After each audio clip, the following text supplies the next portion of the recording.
Hey, welcome back to another video. Today we are going to be talking about sliders, specifically the Edelkrone slider and the Rhino slider. I want to do a comparison between these two. But first off, I kind of want to give you a little bit of history of my experiences with these sliders. So first off, the Edelkrone I've been using for about 5 years. I started out with their action module, their target module. I moved on to, as you can see, I've upgraded to the full head and everything like that. So I have had a ton of experience with Edelkrone. I've loved this thing, I've hated this thing. I've been through a lot with this. Rhino slider, I used the original Rhino slider years ago, and I also had used their original arc a few times. Didn't super love it, it wasn't what I wanted, it didn't do quite as much as what I wanted for the Edelkrone, but then they announced the Arc 2, which allows for the greater weight. It also has the double rails, it just has a lot more. Rhino slider has some issues that I'll talk about a little later, but as far as getting the shots that I want right out of the bag almost instantly, this did it. I was amazed. After doing months of tweaking this thing and trying to get it to work, the moment I opened this guy out of the box, it was just super intuitive and it worked. It was so refreshing. So I thought it would be best to show you apples to apples. I did a bunch of shots that were just as identical as I could get them to kind of show you the compare and contrast between the two. This first shot is with the slider at 100% for both sliders, and you'll notice that the Edelkrone is slightly slower than the Rhino at top speed. Not a big deal, but they both go just a little bit different speeds. And then I did another with the Rhino at half speed and the Edelkrone at half speed. I also noticed that there was a little bit of a jitter in both of them.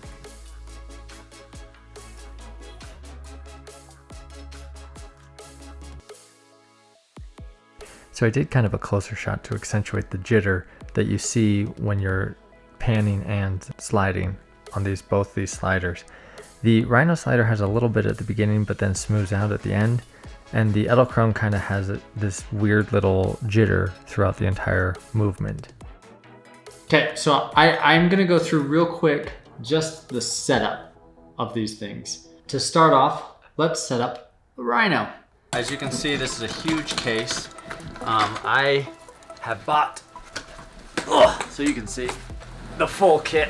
This is the ultimate bundle. So you got the big long 4-foot, you got the two different motors, you got the high torque and the high speed, the focus, and all the gear and stuff that comes with it. The case itself it's not great, it's not terrible, it's all right. But today I'm just gonna do the setup for the small one here. So let's time it and get going. So the feet on this are nice. I like how they're built. It's well built, nice. They click into place. It's kind of easy to get them set up, so we'll start there.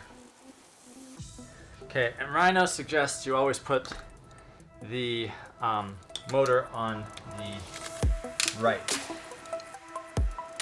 Okay, so this is the one issue, is this cable. The only cable, one of the only cables you have to use, but it clicks in here, comes around the front, they say, and then connects to.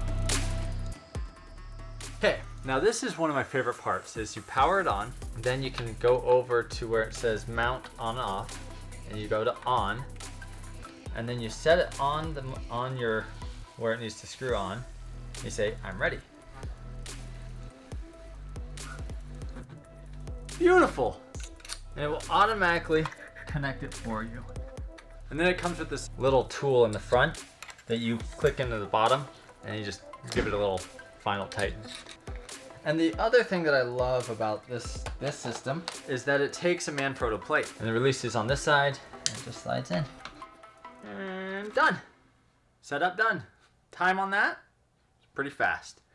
Now Rhino does give you an option of an app, but you don't have to have the app. So then you power it up, click, and then you get some options, and everything's done through a joystick. Beauty of this also is the whole battery is actually stored in the unit, and the battery lasts forever. It does take a while to charge, it comes with the charger, but you just charge it overnight and it's fine, it's great. So then I say I wanna do a video move, we're gonna do a video move, we're gonna calibrate it, and you're ready. That's it. Now I set my first keyframe, and I'm doing it all from the joystick. You can do it from the app, I find it quicker to do it from the joystick rather than fiddling with an app. Dolly over with a little front one here, and then your focus is up and down on that. Then you set your duration. We'll do a quick one, 6 seconds. Whether it loops, we'll make it loop. Then it has this new feature called fast focus, which will rack focus quicker in the first third, so the last 2/3 will be in focus. But we're not gonna worry about that right now. So we'll just leave that off. Start move, gets to its first position. Okay, and start. So it's pretty fast. And this is as quick as it can go. You can only do 2 keyframes right now. The issues that I have found is when you're doing macro shots, which I've done a lot of, you will get a tiny little bit of a jitter in the pan, which is really frustrating. You don't get the jitter if it's just panning. You only get the jitter when it's panning and sliding. So I reached out to Rhino. They've been helping me out on that.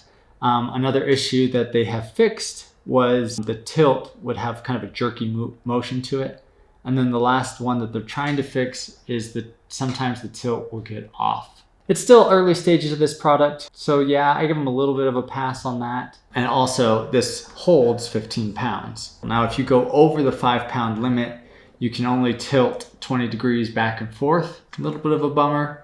Just for fun, let's set up the Arc 2 and show you. So here I just hit connect. Connected. Oh, one thing I forgot to mention is it does have a face tracker. I don't have an iPhone. They only have an iPhone app right now. But if you connect it to the top of your camera, it will automatically track head with wherever your face is. It's a face tracker. It's really cool. So there's a couple different options. We have video, time lapse, face tracker, remote, settings, all that stuff. So let's start with video. Just pop up here. Okay, so I am in the high speed. It's gonna tell me to calibrate, make sure the brake's off. Calibrate. So here's my controls. I can slide. I can add my keyframe. So I click add keyframe. Then I can check, okay, that's a good position. Move it to my next position. I can tilt, pan. It's pretty decent to use. Hit check, done. Okay, great. Now this is one thing that's super fresh. If I come out of here and I go out to settings, so when you leave and come back in the app, this is so annoying. You lose all your keyframes. What? I have to set it up again. What if I was doing like a motorized move that had to be precise and I was doing some visual effects stuff? Now it's done. So you can't close the app, which is partly the reason I don't use the app, because I don't feel like it's thought out well enough yet. So that's kind of the app. I don't like it. I prefer using the joysticks, but I thought maybe you'd want to be interested in seeing what it did. So there it is. Cool. Let's jump over to the Edelkrone. Let's stop this guy. Now this was a custom case I made with the foam and stuff. Edelkrone doesn't have a case like this, but I like to have it all in one place, as you can see. I have the motors and all that. So this is all the pieces I need. So let's start the timer and see how long this one takes me. Oh joy. Then we put the head on. It just folds up. And then you hold it like this. And unlike the Rhino, you kind of have to hold it here and then tighten it down. Okay, now here comes the fun part. Is you have to balance your camera before you put it on.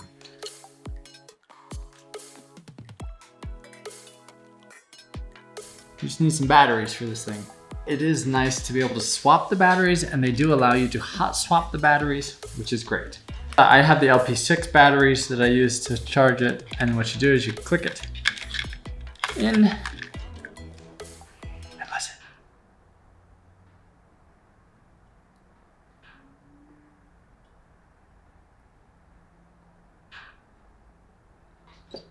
There it goes. Took forever. Gotta wait for that little beep and listen for this one.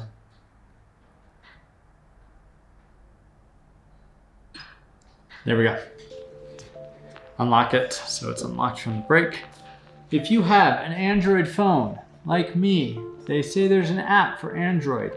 It will not connect to the system. It takes forever. It's horrible. It will randomly work sometimes and then just randomly disconnect. Luckily my work has an iPad as well, and the iPad app works beautifully. Well, so the moment I was about to release this video, Edelkrone just released a new product, which is their remote control, which solves the issue I have with the Edelkrone that you have to have an app. Now you can buy this remote control. Now the remote control is $129, so it's a little expensive, but it does take out the need to have an app or even an iPhone for that matter, since the app doesn't really work on Android. So there's that. We're jumping into the app, but I didn't want to do it with the T2i as the follow focus I couldn't get to connect without having an extra plate. So I thought it'd be fair to do apples to apples and connect it with the actual focus. So then we open the Edelkrone app. I do smart pairing, hit start. It's looking for it. Okay, there we go. Oh, I'm on tripod. Make sure the head is even, like it says. Hit done. Now I've already programmed the lens in here, so I don't have to. If you do have to program the lens, it is kind of annoying. It will add time to your setup.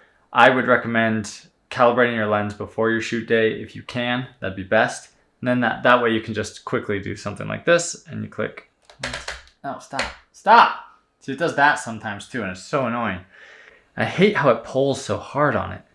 Now the beauty of the Edelkrone, if you're using an Apple phone, is it does connect fairly well. So then what I do is I have my app set up here. I can move it. I can either move it with the slide or the pan or the tilt. So you can kind of fine tune it without touching it. But that's not the beauty of the system. The beauty of the system is I move it here, set it there, mark it. Now here's the one thing I dislike is like I can do everything manually except the focus. I can slide it, move it, and get my move. Then if I double tap, it will play between the two. Oh, wait. Oh no! Slider failed to move. Tension too low. This is the biggest thing with Edelkrone over Rhino, is there's constant tweaking with this thing. I've had to tweak the tension on every axis of this thing all the time. The tension always gets loose, or it's too hard, or it's too loose, and it comes with this little Allen wrench set. Don't lose this, because this is like gold for this system. There's a little tension knob on the back here, so it's got good tension, but now I can't move it manually. But if I go in between, it should work. There we go. See? Now it works fine. So yeah, it's nice. It does give you the two moves. Just compared to the Rhino, it's way more tweaking. The app doesn't always connect. Like I said before, if you have an Android, just don't even bother with this system because it never connects. I always have to use an iPad, which is kind of annoying. But here's the part that makes this really cool is you can do time lapse, you can do target mode, you can do all this other stuff, which is cool. But what's really cool is the ability to, let's just pick another, that looks great. Pose 3. I'm just gonna do one more pose, but it's just gonna be a throwaway pose. Then I can come in here and I can sequence them. Now the reason I added an extra one is because you can't have two in a row. And so I always add an extra to be able to rearrange which one I want where. And it's beautiful because you can do visual effect shots with this. And I have multiple times. Points for Edelkrone, the app is way more intuitive. It's easier to use. It allows you for way more complex moves. I don't super love their double length system. Going back to a fixed length slider is actually really nice. I know that sounds weird. A fixed length slider lets you mount in multiple spots. You're not having to guess like, wait, how far is this gonna go? Is this gonna hit the wall as I slide this way? As I move it this way, this moves over. So a lot of times when I set this thing up, I have to set it with it all the way over here so I can see where it's gonna hit the wall. And you can also see the bend on this thing. Like as it comes over and across, it bends. At the same token, having the extra length as you do the dolly in and out is actually really nice. I know this was a real hodgepodge of like cutting back and forth between different things. I was trying really hard to be as true and authentic to how I feel about each one of these systems as I possibly could be. So I just put up a quick list. I thought you guys would be interested in the pros and cons of these two systems. This is a comparison. This isn't a bashing of one or the other. Also, I would hope this goes without saying, this is just my opinion. I don't feel like either of these systems are terrible, and I don't feel like either of these systems are perfect. The slider I'd recommend is dependent on what you want to do. Whether you want to do complex moves, a lot more visual effects, if you want to do stop motion with your slider, or if you're trying to just do a lot more complex visual moves, I'd probably go with Edelkrone. As long as you're willing to sacrifice the ease of setup for more complex moves. I think Rhino slider will get there, but it has a ways to go. If you're looking to just do simple interviews or a little bit more simple moves, but hold heavier cameras, definitely go with the Rhino. Rhino has a lot of perks that Edelkrone doesn't, and Edelkrone has some perks that Rhino doesn't. The thing that excites me the most is when companies keep pushing the envelope, they keep pushing each other. And I feel like Edelkrone pushed Rhino slider to get to where they are, and now Rhino slider has done some things better, which has then pushed Edelkrone. Anyway, thank you for watching. Be sure to subscribe. Hope this was helpful. Check out my other videos. Thanks, guys.